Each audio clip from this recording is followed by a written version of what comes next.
2026 மன்னராட்சி ஒழிக்கப்படுமா? அப்போ மன்னராட்சி ஒழிக்கப்படுமா? கண்டிப்பா ஒழிக்கப்படும். என்ன கவனிச்சோன்னா டைரக்டாவே தாக்கிட்டாரு. அதாவது நாங்க எதுவுமே அவர் கேட்ட கேள்வி, அவங்க என்ன கேள்வி கேட்டாங்களோ ஆப்போனன்ட்ல ஆளுங்கட்சில இருந்து என்ன கேள்வி கேட்டாரோ நான் டைரக்டாவே உங்களை தான் தாக்குறேன்னு சொல்லிட்டாரு. அண்ட் செகண்ட் திங் வந்து மக்களுக்கு இல்லாம பெண்களுக்கு முக்கியத்துவம் கொடுக்குறேன் அப்படின்றாரு. மற்ற கட்சியில நாங்க தான் சொல்றோம்ல, சொல்றதுதான் நாங்க செய்வோம், சொல்ல மாட்டோம். சொன்னா கண்டிப்பா. ஓகேக்கா. இப்ப 2026 மாற்று அரசியல பார்த்தனா சீமான் அண்ணாமலை வராங்க. அப்ப அவங்க காம்படிஷனா பார்த்தனா விஜய் தான் இருக்காரு. இப்ப அத பத்தி நினைக்கிறீங்க? அதான் டைரக்டாவே சொல்லிட்டாரு, டிஎம்கே வெர்சஸ் டிவி. இல்ல திமுக அதிமுக பிரச்சனை இல்ல, ஏன்னா அவங்க வந்து மாற்று அரசியல் கிடையாது. ஆனா மாற்று அரசியல் சீமான் அண்ணாமலை இருக்காங்க இல்லையா? அண்ணாமலை பேசுறதெல்லாம் கரெக்ட்னு நினைக்கிறீங்களா? சாட்டை அடிச்சுட்டு உட்கார்ந்துட்டு இருக்காரு. இதெல்லாம் பண்ணா உங்களுக்கே தெரியா? இது வந்து இதெல்லாம் அடிச்சா சரியாகுமா? நல்லபடியா அது வந்து அரசியல்ல என்ன வந்து ஒரு மக்களுக்கு ஒரு பிரச்சனை இருக்குன்னா அது டைரக்டாவோ இல்லைன்னா மக்கள் மூலியமா கேட்டு அவங்களுக்கு என்ன பிரச்சனைன்ற சார்ட் அவுட் பண்ணணும். அதை தவிர நான் அடிச்சுக்கிறேன், நான் காயப்படுத்திக்கிறேன்றது அதுல என்ன இருக்கு? சீமான் அவர் பேசுறாரு, ஓகேங்களா? அவரோட பேசுறது நான் சொல்றது விரும்பல, பேசதான் செய்யறாரு, மத்த எதுவுமே கிடையாது. ஆனா நாங்க எல்லாமே இன்டைரக்டாவே இல்ல, டைரக்டாவே எல்லாருமே மக்களுக்காக என்ன ஒரு பிரச்சனைனாலும் இப்ப எங்க ஏரியாலே ஒரு பிரச்சனை இருக்குன்னு வச்சுக்கோங்க, அது நாங்க மாவட்டத்தை பேர் நாங்க சொல்லும் போது அவர் எங்களுக்கு வந்து பிரச்சனை சார்ட் அவுட் பண்ணி கொடுக்குறாரு. நான் வந்து செங்கல்பட்டு வடக்கு மாவட்டம். சோ அவர் நாங்க எங்களுக்கு இந்த மாதிரிலாம் இருக்கு, தண்ணி பிரச்சனை இந்த மாதிரிலாம் இருக்குன்னு சொன்னா அவர் எங்களுக்காக வந்து கவர்மெண்ட்ல இதெல்லாம் பண்ணி எங்களுக்காக சாங்ஷன் பண்ணி கொடுக்குறாரு. மத்த யாரும் எங்களுக்கு எல்லாம் சொல்லதான் செய்யறாங்க, யாருமே எங்க செய்யலையே. இப்ப தளபதி விஜய் அவர் வராரு இல்லையா? அவர் மாற்று அரசியல் அவர் என்ன பண்ணுவார் நினைக்கிறீங்க? அவர் கண்டிப்பா மக்களுக்கு என்ன தேவையோ கண்டிப்பா அது செய்வாருன்றதான் எங்களோட நம்பிக்கை. மற்ற கட்சியில பாத்தீங்கன்னா பெண்களுக்கு முக்கியத்துவம் எல்லாம் கிடையாது, சொல்றாங்க நாங்க பெண்களை மதிக்கிறோம், பெண்களை கொடுக்கிறோம் அப்படின்றாங்க. பட் ஆனா இங்க வந்து இருக்கு, ஓகேங்களா? நான் வந்து சின்ன வயசுல இருந்தே தளபதியோட ரசிகை தான்.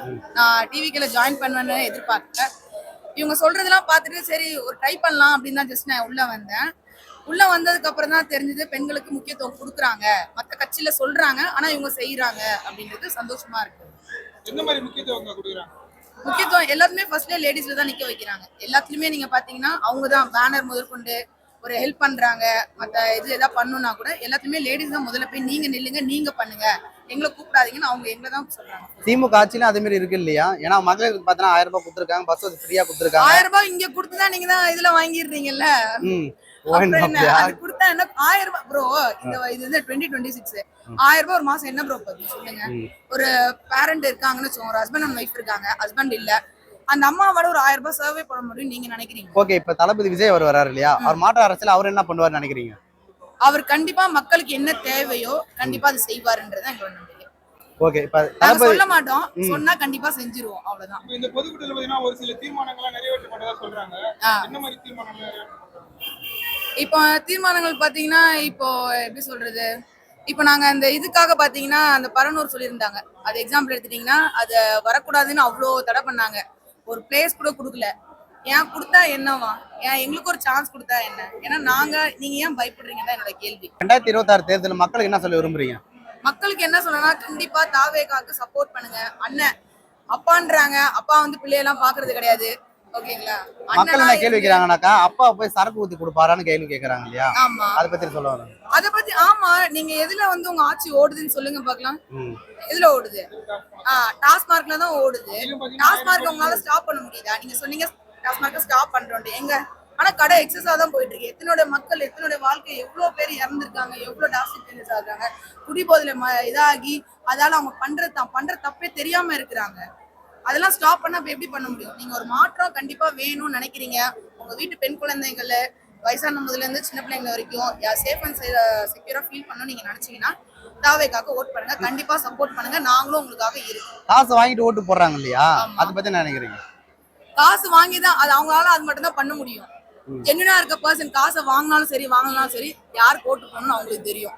நாங்க காசு கொடுத்து யாருமே எந்த ஒரு மெம்பருமே இந்த நிமிஷம் வரைக்கும் சேர்த்தது கிடையாது. போஸ்டிங்காகவும் நாங்க காசு யாருக்குமே கொடுத்தது கிடையாது. ஏன்னா நானும் ஒரு போஸ்டிங்ல இருக்கேன், ஒரு ரூபா கூட கொடுத்தது கிடையாது, ஒரு ரூபா கேட்டதும் கிடையாது. எல்லாம் எங்களோட இதுதான் நாங்க பண்றோம். ஒரு கொடுத்தீங்கன்னா இன்னைக்கு நாங்க என்ன சொல்ல வரோன்றது உங்களுக்கு புரியும். மக்களுக்காக இவ்வளவு நாளும் மக்களுக்காக இருக்கிறேன்னு சொல்லி ஒண்ணுமே பண்ணல, எது ஒரு சேஃப்மே கிடையாது. பாத்தீங்கன்னா குழந்தைங்க, ஒரு சின்ன குழந்தை, எனக்கும் 2 பொண்ணு பிள்ளைங்க இருக்காங்க. என்ன கேரண்டி இருக்கு என் பிள்ளை காலையில ஸ்கூலுக்கு கூப்பிட்டு போயிட்டு வீட்டுக்கு பத்திரமா வருவான்னு என்ன கேரண்டி இருக்கு? நானே கூட்டிட்டு போய் நானே தான் விடுறேன், யாரும் நம்ப முடியல, அது ஒரு சேஃபே கிடையாது. பட் இங்க வரும்போது கண்டிப்பா எனக்கு அந்த சேஃப் ஃபீல் பண்ணும்போது கண்டிப்பா ஃபியூச்சர்ல 2026 அரியாஸ் நகர்ல உட்காரும்போது எங்க அண்ணன் வந்து கண்டிப்பா அந்த பயத்தெல்லாம் ஆக்சுவலி ஒரு லாயர் படிச்சுட்டு இருக்கேன் நான் வந்து அதான் சொல்றேன்ல எனக்கு நான் இதுல முன்னாடில இருந்து இருக்கேன் பட் இதுல ப்ராப்பரா ஜாயின் பண்ணது 2 இயர்ஸ் தான் இருக்கேன்